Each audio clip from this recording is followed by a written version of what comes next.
Welcome to our latest session at Local Gov Drupal Week 2024. Thanks very much for joining us. This session is entitled How to Ditch Your PDFs with our new publications module. Thanks very much to Lizzie from Bracknell Forest. Sorry, Lizzie, I got that wrong then. Bracknell Forest Council for running the session today. She's going to be ably assisted by Maria, also from Bracknell. Hi everyone, thank you. Let me just share my screen.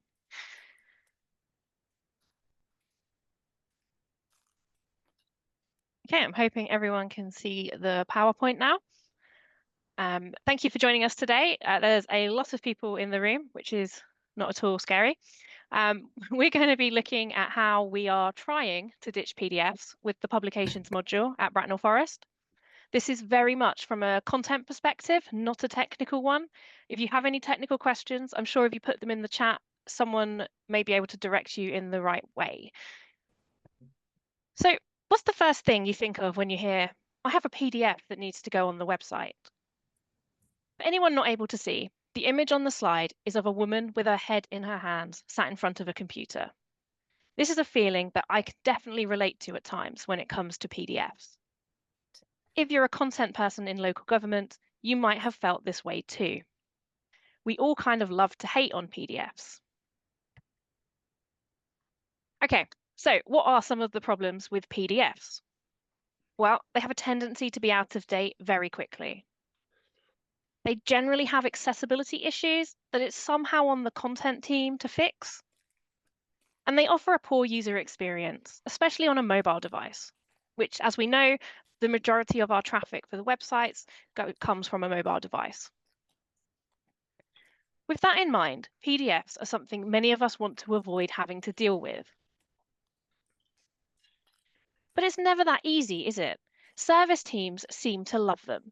From PDFs of one-page Word documents to strategies and policies with hundreds of pages, they just seem to arrive out of nowhere with the expectation that they can be stuck online as is. So what have we done at Bracknell to reduce our reliance on PDFs? We've been working on this since 2014, and we've been on a campaign to stop publishing PDFs whenever we can. And a lot of this work has involved working closely with service teams to discuss the need for PDFs and the alternatives available. We've also created a lot of blog posts, news items, internet content, and training videos on the topic to get service teams on board. And this slide shows some of the communications that we've done on the topic, from infographics to training videos. Back in 2014, we had 2,750 PDFs. Through a website rebuild and a campaign against PDFs in 2017, we got this down to 1,360. A lot of that was done just by getting rid of old documents where content was out of date or wasn't needed, or lots of documents that just needed to be archived by the service team and not hosted on the website. As you can see in this chart, progress then slowed as the documents we were left with generally been much harder to remove or replace. As of this week, we're sitting at 971 PDFs. That's over a decade of work, and we still have over 900 published on our main website. And that's a lot still. Thankfully, this number does seem to be fairly consistent now, and at any given point, we're adding relatively few new documents, and they're often updates to existing ones. But of our remaining PDFs, only about 400 of them have been looked at in the last 30 days. And of that, only 250 of them have more than one view. This slide shows how we feel about that. For anyone who can't see, it's a cat thinking, is anyone out there? Is anyone looking at these? So we know that they're difficult to use for people, they're a poor experience, people don't even open them, but they're still everywhere. So what's left for us? We have a lot of maps, a lot of planning documents, a lot of school admissions documents, and a lot of really big strategies. And okay, Some of those we have to upload. We know that. Even knowing they're never likely to be looked at, they'll be posted and then they'll come off in 3 or 4 years. But what about the ones that we want or need people to look at? This slide shows a few examples of documents that we think could potentially be non-PDF content that are currently on our website. For example, we've got a requirements and guidance policy for biodiversity net gain. We've got a climate change strategy. We've got election notices. So how do we do non-PDF content?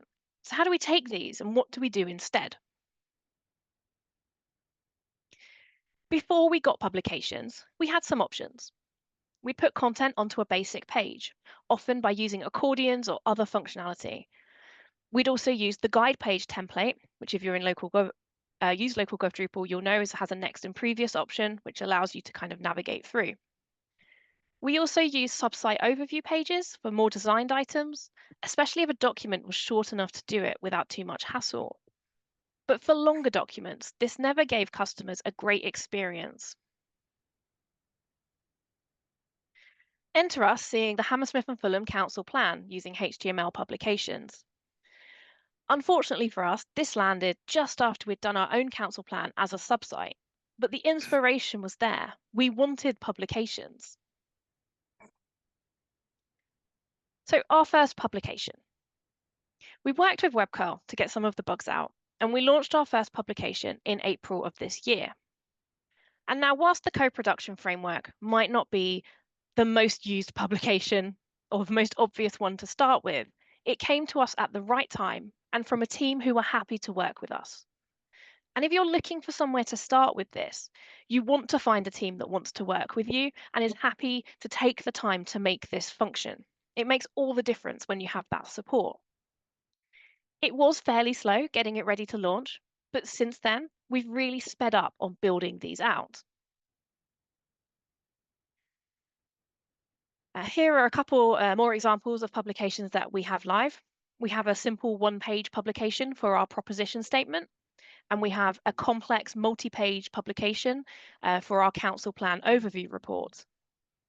And we've been pushing to do more with publications, and we now have about 20 either live or in development.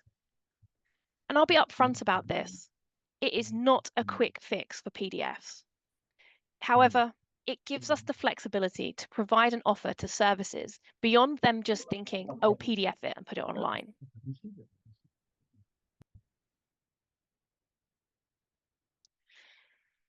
The Woodlarks Cafe menu is a great example where we've looked at our document stats and seen that this was one of our most popular PDFs on the website and decided that the content would work a lot better if it was responsive for mobile.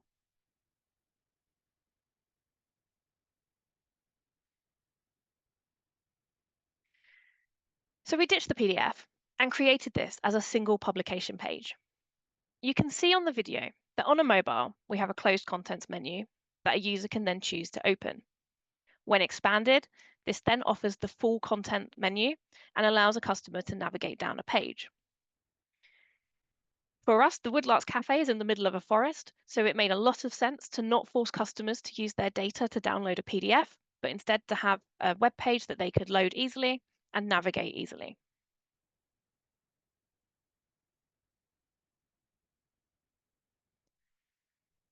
So that's the story so far at Bracknell. But what are some of the advantages to using publications? Well, here's a list that my team came up with. It's a better experience for customers, especially on mobile. It avoids the accessibility issues that we find in PDFs. It allows better tracking of page usage and where people are clicking links. It makes content more visible to the content owner. They're more likely to keep it updated if it's front and center. Content is more visible to the user. It's not hidden away in a document that you have to download. And HTML will generally have a lower energy use than a PDF, and that means a lower impact on climate and can also be more accessible for people with limited data plans. But like all good things, there are obviously some downsides to working in this way, but we don't want to hide those. We're going to be realistic about this. It can take longer to put together a publication than just uploading a PDF, depending on the level of accessibility in that PDF. We often need to request source images or data from service teams, and sometimes they don't have that to hand. We can't always change the language to meet our web standards, and this is a big one for those of us working in content. It's very difficult to put this one aside. But as we generally don't get documents sent to us until they're signed off and sometimes have gone through cabinet approval, we can't change that language. Layout and design can be seen as less flexible than a fully designed PDF. Service teams like knowing that a PDF is done, it's finished. I don't have to worry about that anymore. And finally, and this is quite a big one, people don't like change. But it's always been a PDF, is something that you will hear service teams say. So with all that in mind, how do we decide if something is worth being a publication? And here are some of the questions that I might ask when looking at a PDF request. Is it information the user needs? Does it need to be upfront and center for them to learn? Is it a quick win? A one-page PDF that's Word, that's text, might as well just be a web page or a publication. Does the PDF contain inaccessible maps, data, or charts? If yes, then it needs to be resolved regardless of whether it's a publication, but a publication could help make that easier. If it doesn't, then it should be a relatively quick build to make a publication. Will fixing the PDF take as long as making the publication page? Sometimes fixing accessibility issues in a PDF is more of a nightmare than just taking that content out of that PDF. And finally, is it a council priority? Is it something that we want customers to be able to find easily? For example, information about climate change. That's not an exhaustive list, and we find examples of PDFs where we're not sure all the time. Sometimes it might even just come down to whether your content designers think that it's worth doing, that whether they have an instinctive feel for whether or not it's something that should be a publication, and often whether or not you have time to do this. Once we've decided something is suitable to be a publication, we go and talk to the service team. We want to check the urgency of the request. If it's something that needs to go up the next day, we might not have time to make a publication. But if it is urgent and it is still suitable to be a publication, you could do a two-stage process where you do publish the PDF, but you also create a publication in the back, you put it in the backlog to build. And then when you get time to do it, you make it a publication and you switch it out.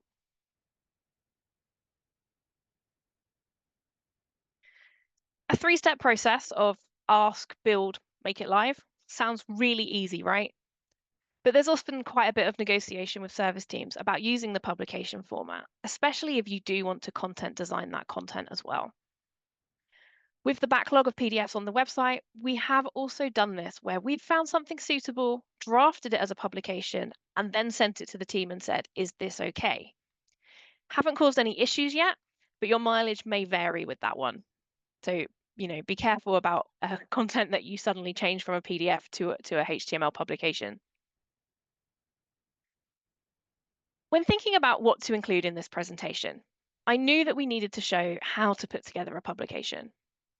It's really straightforward, especially if you're used to creating content in Drupal already. On the slide, the video showing is our communications and marketing strategy. It came out this year, and it's a very nicely designed PDF. However, it's not mobile friendly. It's really designed for print.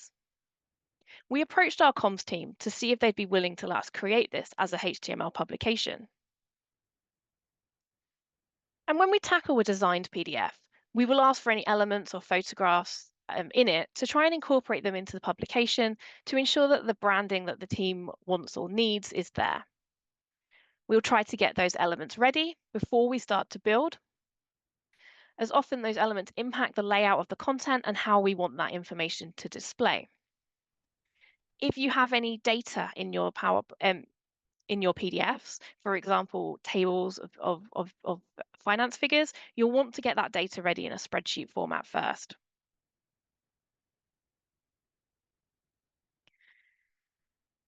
The video playing on the screen at the moment shows the 45 minutes it took me to get the bulk of the content from that strategy PDF onto publication pages. It's sped up, it's about 16 times speed and plays at about 2 minutes. The most time-consuming bit at the moment of building a publication from a PDF is reformatting the text.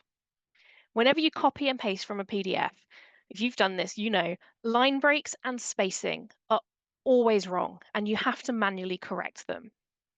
If someone could solve with the importer how to fix line breaks and spacing, I think we'd be well away and we'd be very happy. Obviously, 45 minutes is not very long to spend on a piece of work.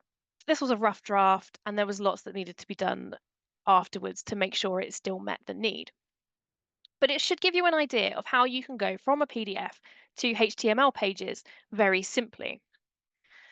It's kind of a bit addicting to watch this. I won't play it all, but you get the idea that you can do this at speed, at pace, if you have the time investment to do it. Just gonna carry on playing. Okay, enough of the video. Let's take a look at how that all appears when it's published. I'm going to attempt to switch to my web browser now, so just bear with me while I change screens.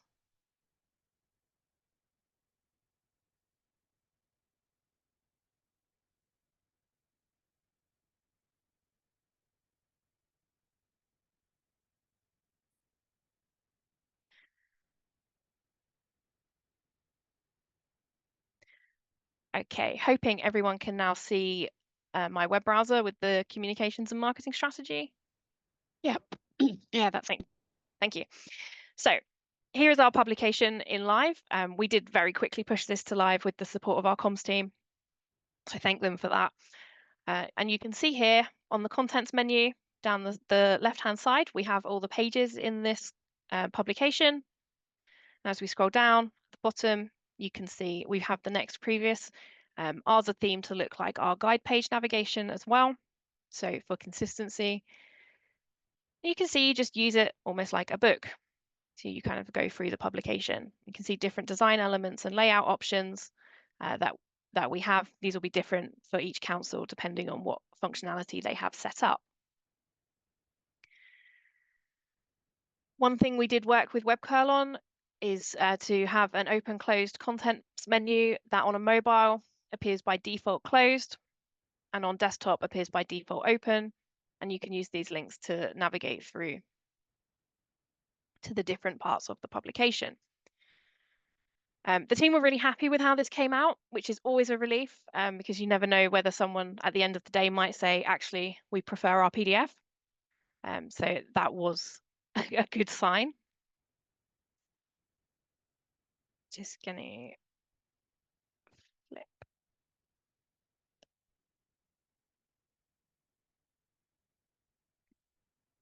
Okay, so hopefully we are now back with the slides. So it's a work in progress still. We know our publications are not perfect. There's a lot that we could be doing with them that we're not, and we have some changes that we want to make. One of the big ones from an admin perspective is changing it so we have display titles and admin titles. At the moment in our backend, we have 4 or 5 pages called introduction, and the more publications we build out in terms of strategies and policies, the more pages we're going to have, things like forward, introduction, appendix. So we do want to make sure that for our content editors, that's really clear what's going on. We have some design work to improve our mobile presentation. We know our mobile presentation needs working on.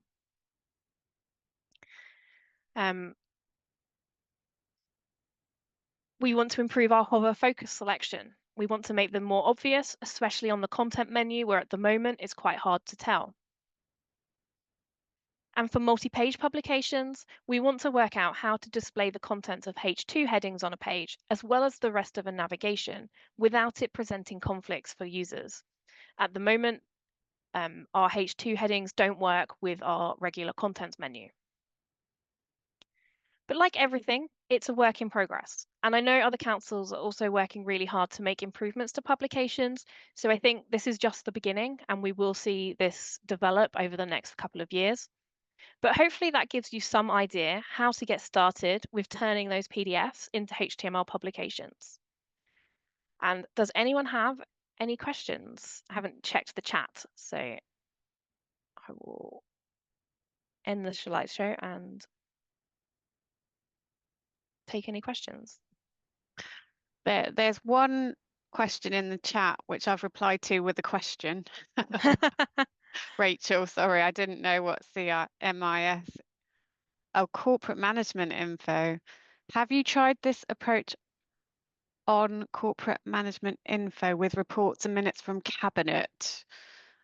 No, I think Not would probably yet. be the answer. Our reports and everything, we use mod.gov, so they'll be within a different system. We have worked a lot with our strategic performance team, who have let us do things like the corporate performance reporting all on publication pages. So I think that maybe down the line, that's something that could be looked at.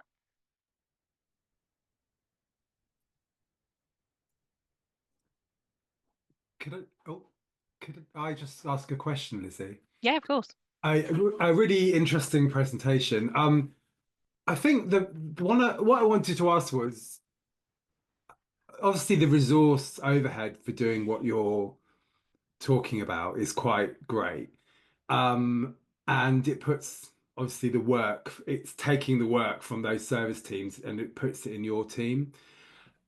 Have you kind of I'm just kind of thinking off the top of my head, like in terms of the money and the time that those teams are spending, I'm just wondering to move this along in councils would be that sort of budget or the time that's given to your team instead, because like you're just having to find the extra resource in your team to do this. So like how are you prioritizing that over your day-to-day work? Like if I'm just thinking if those teams are spending money putting those PDFs together, if they gave your team that money, then you could use that money to resource time to do it in your team. Like it just seems like a lot of councils I work with are really struggling to do HTML publications because it's just taking too much time and they just don't have the people to do it. Yeah, I'm not going to lie, it's a big time sink.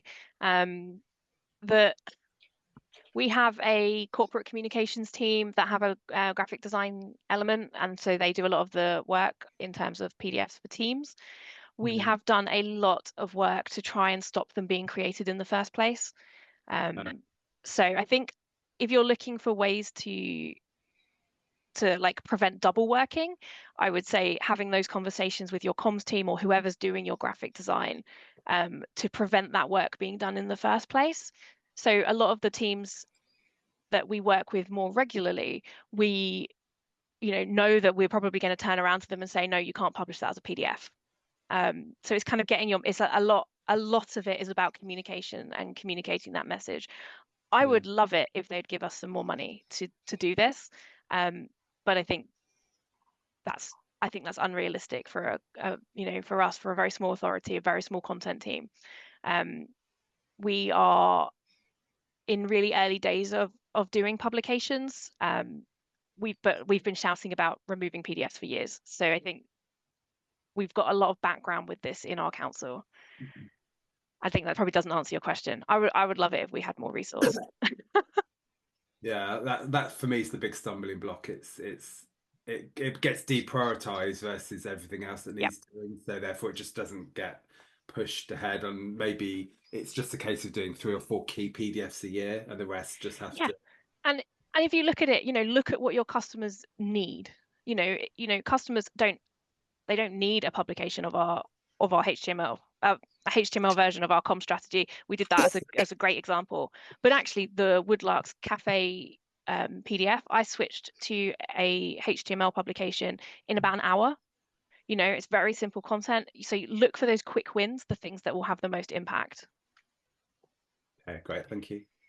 James in the chat, I will come to Akeem in a second, asked what drove the decision to develop the show hide menu for the content menu. And the reason was solely because on a mobile device, if you're looking at a publication and you have a multi-page publication, you have a really long you can have a really long contents before you even get to the content.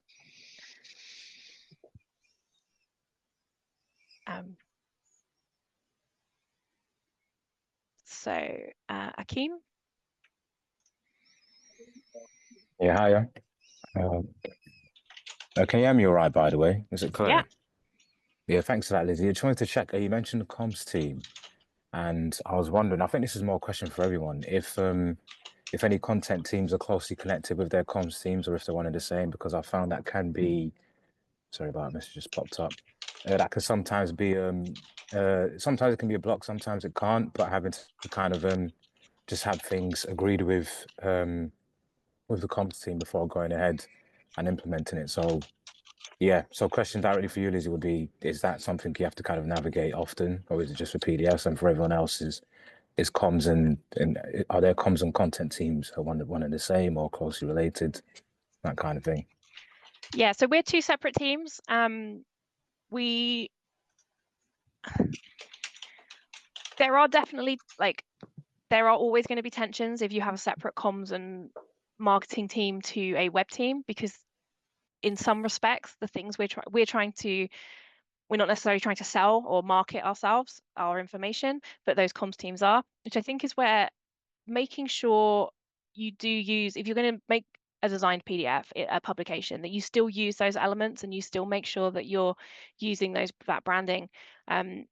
So yeah, we would talk, certainly for something big like the council plan, we worked with the comms team and with the performance team, closely to make sure that that met all those target goals. And I think it probably, a lot of this is going to very much depend on like the stakeholders that are involved in any particular piece of PDF work. Some of them are going to go for it, some of them aren't. So it's kind of, again, down to negotiating that. There was a question from Rachel in the chat, was very closely related to that, which was, do you work closely with the print and digital design teams who create the original copy? We would like to work closer. I think at the moment it's still very much we get a final PDF and we're then kind of retroactively trying to fix that, or not fix that, but try to recreate that in a web format. I think over time and as publications grow, we would look to try and take out some of those steps so it's not us working from a finalized copy. And for things like some of our bigger strategy council plans, we do see them beforehand, and we've sold ourselves as a content team to be there to support the writing of these things in order to make sure that they are user focused, because quite often big policy documents, big strategy documents don't have that user focus that a content design team will push for.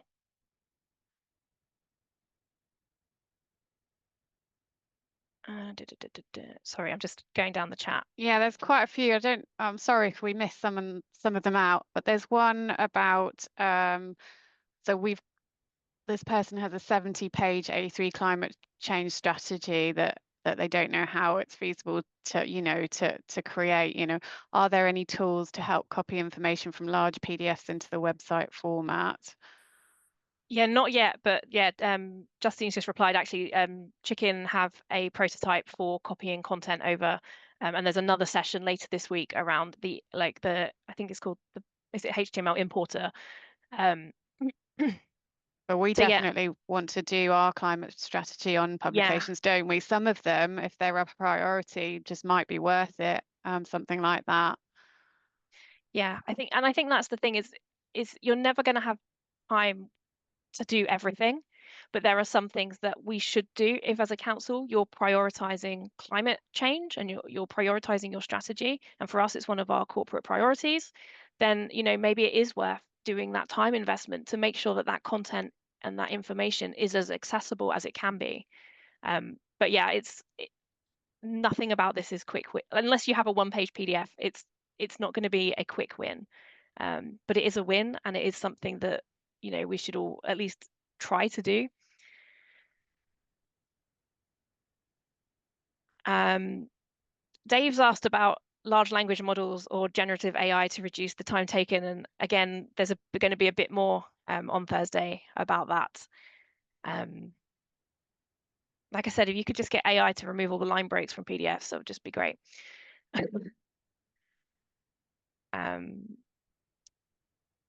Yeah, another question from Alistair was, do you offer both the PDF and the HTML versions to the visitor?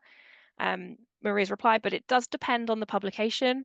For the co-production framework, where we knew some people might want a physical copy, we've provided that PDF as well.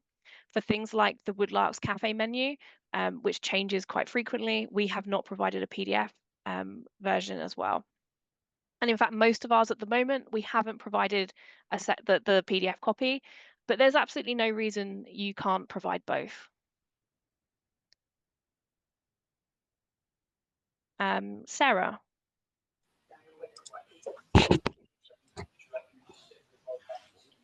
Sorry, some issues with the Zoom then. Really good presentation. It was really interesting to watch, so thanks, Lizzie. I just wanted to pick up on, you mentioned about display titles and admin titles. So I'm currently working through, we're just doing, our HR department are going through a review of all our policies. So we took the opportunity to turn them into publications on our staff intranet. But obviously a lot of the sections are titled the same, so we have a lot of repetitive names. So I just wondered where you were at with getting that in place.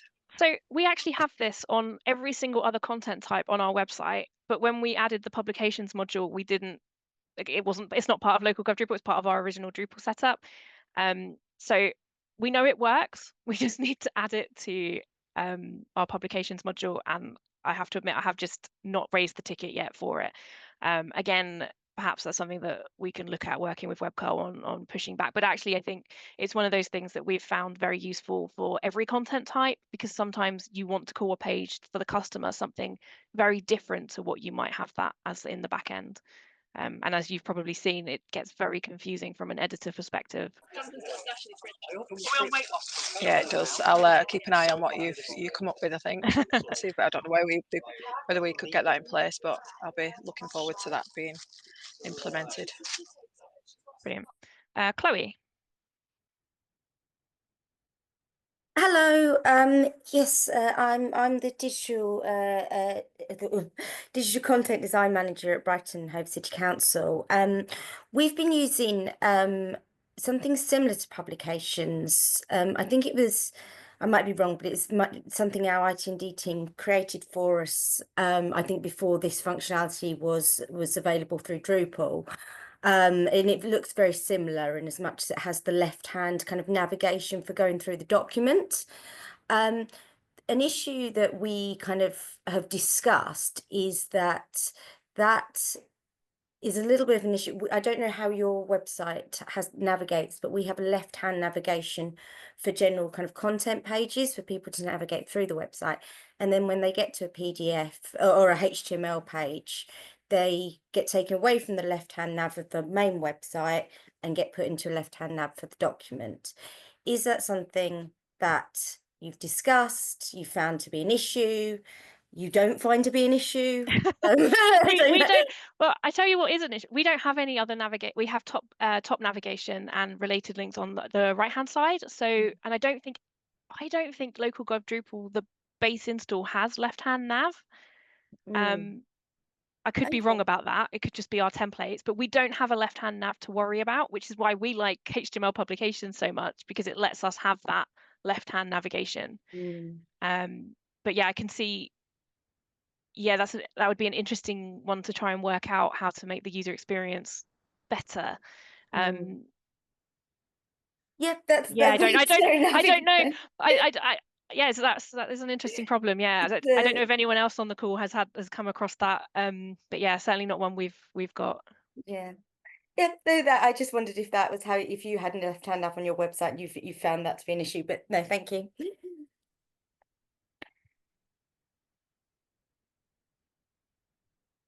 Okay, did anyone else have any other questions? I might have missed some in the chat, so if we've missed your question, let us know.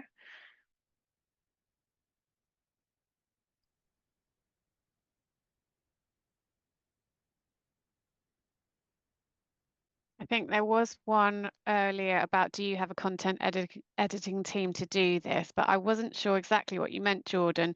You've said, do you have a content editing team to do this, or have the service areas taken responsibility to create publications themselves?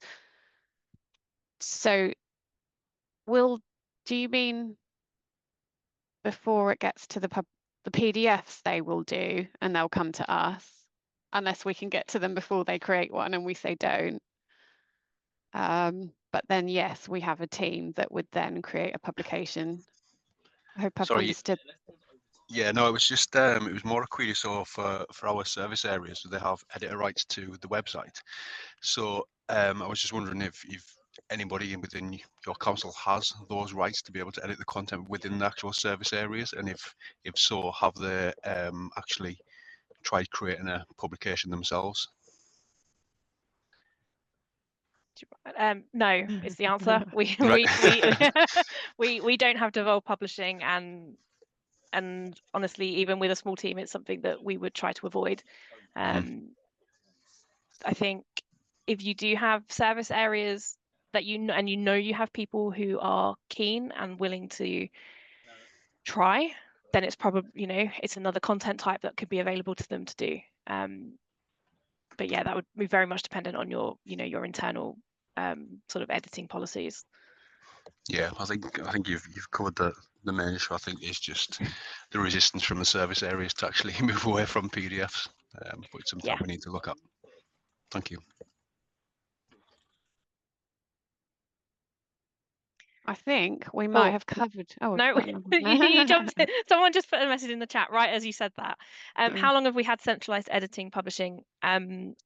We probably at least 8 years completely centralized, and we had web editors we had 2 department web editors about 10-11 years ago, but we have had centralized editing and publishing for a long time.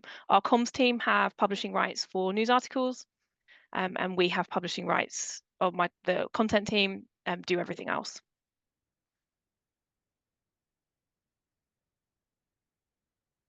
And do we think there's anything else? Anyone got any other questions before we all go for lunch?